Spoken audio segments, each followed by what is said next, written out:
Hi everybody, this is Dark Storm Comic Reviews here with a review on Predator Strange Roux.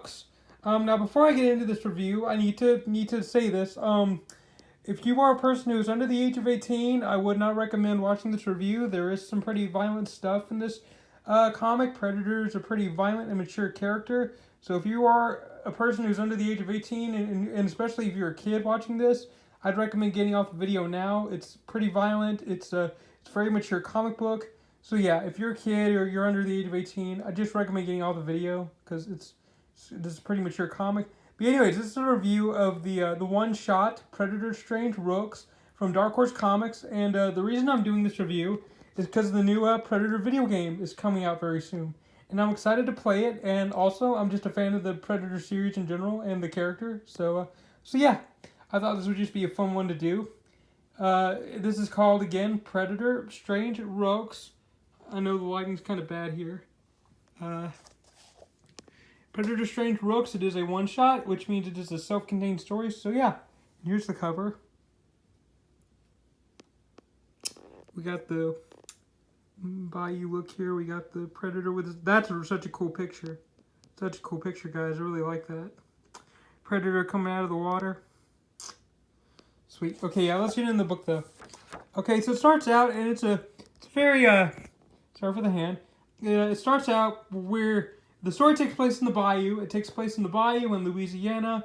This is set in 1931, I believe. So yeah, it's out here in Louisiana in the bayou. It's in a Cajun territory. And basically the Predator's just walking around, scoping the place out. Predator right here. And and the Predator is just walking around. Get a closer up here, the Predator here. I really like the Predator. He's such a cool character. I like the concept. The movies are great. You know, I'm not just saying that. I actually do legitimately like the movies. Predator and specifically Predators are two of my favorites out of that series. The one with Adrian Brody and then Arnold Schwarzenegger obviously is my favorite. But anyways, yeah. Here's the Predator. Here's some muskrats. And basically what this Predator does, he picks up one of the muskrats, and he picks up the muskrat. Let me get a better picture here. Picks up the muskrat, slices through it, slices the skin off. Sorry, I'm trying to get some good picture here. Slices the skin off. Yeah, you can see the Predator kind of took the skin off, like he does with every victim, like he does with all of his victims. If you know the Predator, he skins his victims and then he takes them as trophies and stuff. But this Predator, the thing that makes this Predator interesting is that he's skinning the muskrat and he's eating it. Right here, see, he's eating it right here. Yeah, no, sorry, my finger's in the way there. And then he just kind of goes about his day. But yeah, I found this really interesting. He's eating the muskrat because Predators, I think I've been told Predators are vegetarians, so they don't really eat meat, they just kind of hunt it. So I find it interesting that this Predator is actually eating his prey, eating the muskrat. But yeah, anyways, we get to this scene. With some hunters. They're out hunting alligators and stuff like that, and they're just and they find out that their muskrat traps have been taken. The muskrats are gone. I guess they're using the muskrats to bait some other prey or something like that. It's pretty cool. But they find out the muskrats are gone, and they basically just spend their time debating who could have done this. Did a man take this? And if so, why would he skin the muskrat alive? Why would he skin the muskrat and not take the skin? Because this guy's well, why didn't he do... Well, okay, so he skinned the muskrat, but why didn't he take the skin? I mean, he could have used this for profit, for money, something along those lines. So they're kind of trying to figure out who did it. And in regular Predator fashion, we see that Predator has hung up one of his victims, skinned him alive, put him over the tree, skinning him. The stuff that Predator would normally do. It's classic Predator stuff.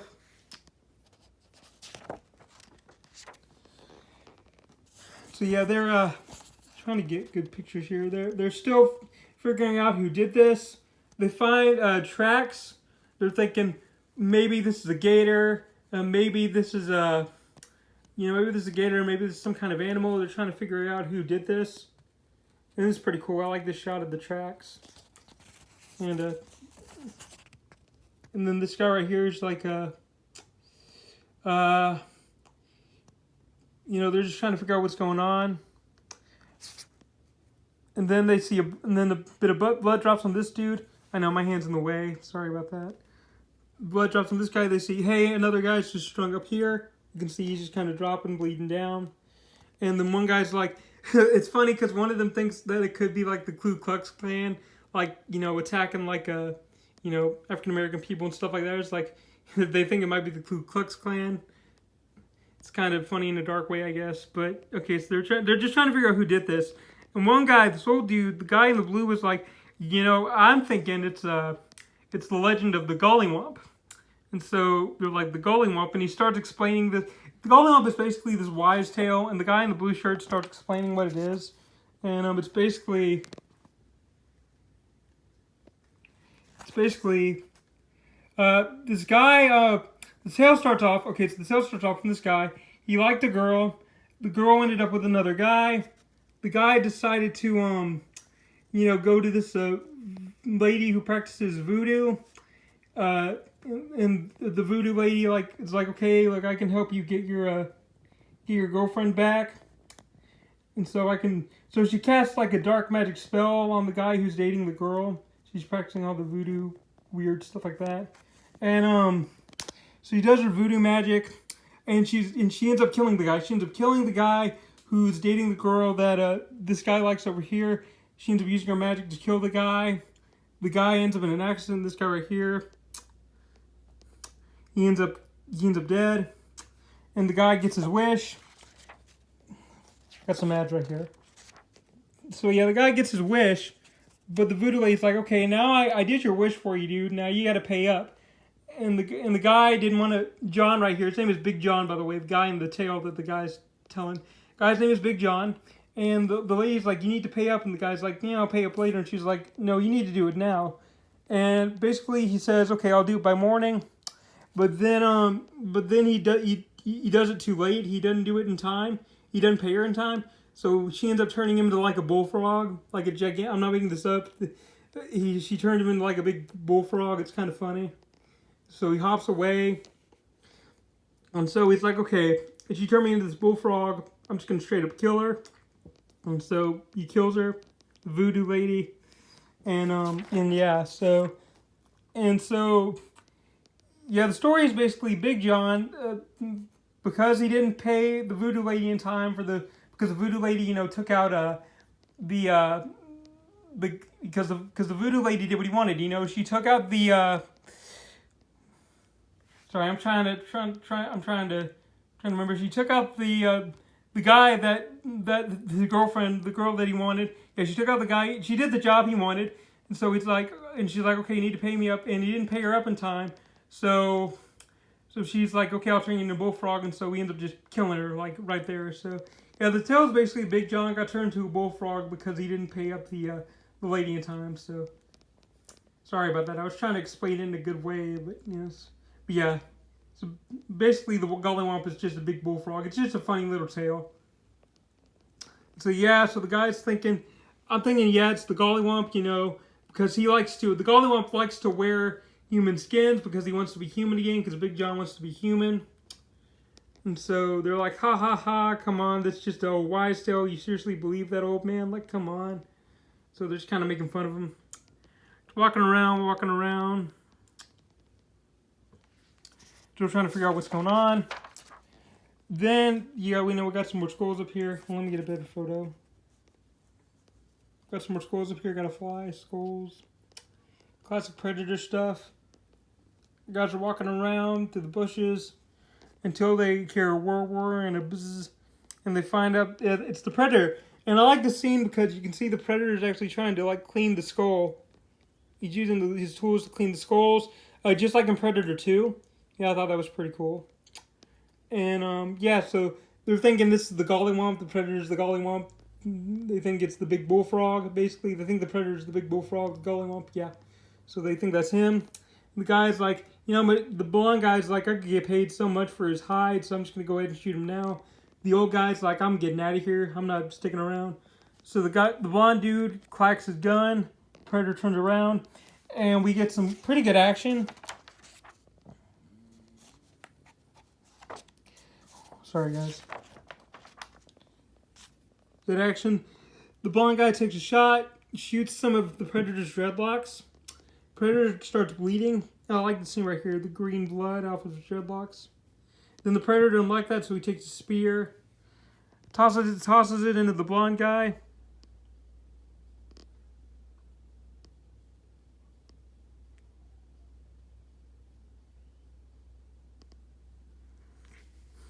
Then Predator chases after the other guys, or chases after the guy in the red shirt. Predator chasing after him. Guy sees him. Guy takes a shot. Predator gets a shotgun wound to the face. You can see he has to duck under the water to heal. It's a pretty cool scene. The guy in the blue shirt's like, "Come on, I can help us get out of here." And the guy in the red shirt's like, "No, old man, you're just gonna slow me down." And then you can see the Predator throws some kind of stars at him. Some of his weapons. Sorry, I really should know the names to these. Predator's bleeding green. Then the Predator throws his, I think he throws his disc thing from Predator 2.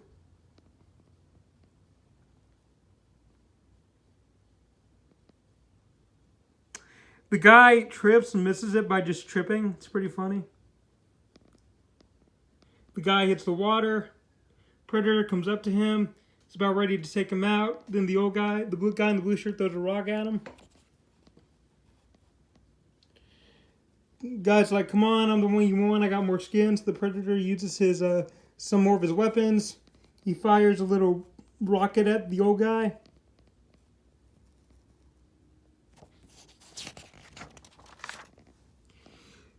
The rocket thing kind of hits the old guy. Let me get a better picture. You can see right here.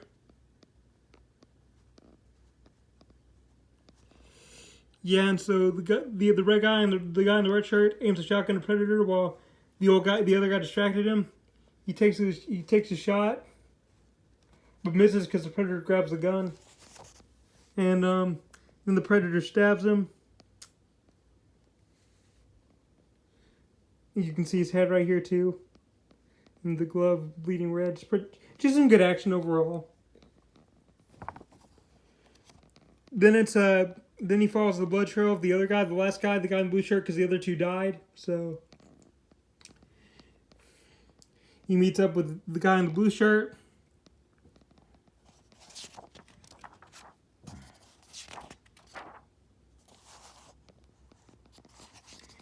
The guy has a wound, as you can see, and he's carrying a big stick. This guy right here. And the cool thing I like about this is that the Predator tries to make it a fair fight. He actually, because you see he's got the wound right here, this guy. Well, the Predator stabs himself in the arm to try and give him a fair fight, so he actually wounds himself to make it fair. I like that. I thought that was cool. It makes it kind of a fair fight where he's just not like over-intimidating the guy. So yeah, he stabs himself. He even takes off his gauntlet, and he actually grabs himself a stick. And yeah. And it looks like they're about to fight. We're getting ready for a big fight right here. And then you find out that, the Predator jumped in some quicksand. Jumped in some quicksand. The other guy's just kind of laughing at him. Sorry, my fingers are all on the camera today. He's getting in the quicksand. He gets absorbed in the quicksand. And what's funny is, the Cajun guy, because you know he's Cajun, there's like a little joke in here in the book about being a Cajun and that they can eat anything. Well, this comes back in that the guy ends up actually cooking the Predator. I'm not even making this up. He actually makes a stew out of the Predator. So you check this out. It's just funny to me. I like it. It's funny. Kind of makes me wonder how a Predator would actually taste. It's kind of a fascinating concept. Again, here's like a little cookbook instruction manual on how to like make the Predator. It's kind of funny.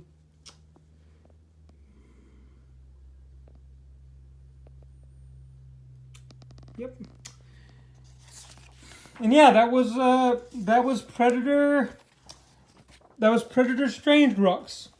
Yeah, it was a one-shot. It was a one-and-done story. I didn't spend too much time on it because it was a very fast story, one and done. But it was good. I liked it. I liked the the story about the Gollywomp, the fact that they thought that a big bullfrog was hunting him and not a predator. I thought that was kind of a funny concept. And I also like the fact that the guy ends up like cooking the predator and eating him. And I don't know, I thought that was funny. I enjoyed it.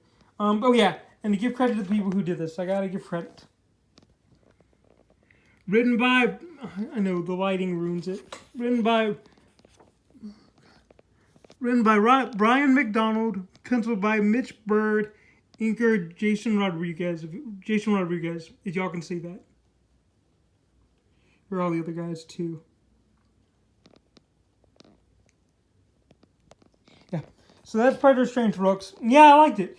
I really did this mainly because, like I said, the Predator video game's coming out. I thought it would be a good opportunity, and I just thought it would be a good opportunity to do something like this because I'm excited about the video game releasing. I'm a pretty big Predator fan. Not the biggest, obviously, but I'm a pretty big fan. I like the movies.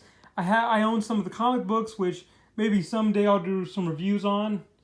But yeah, I thought this was a fun one. It was a fun little one shot. And yeah, this has been Darkstorm Comic Reviews. Catch you guys later. Bye.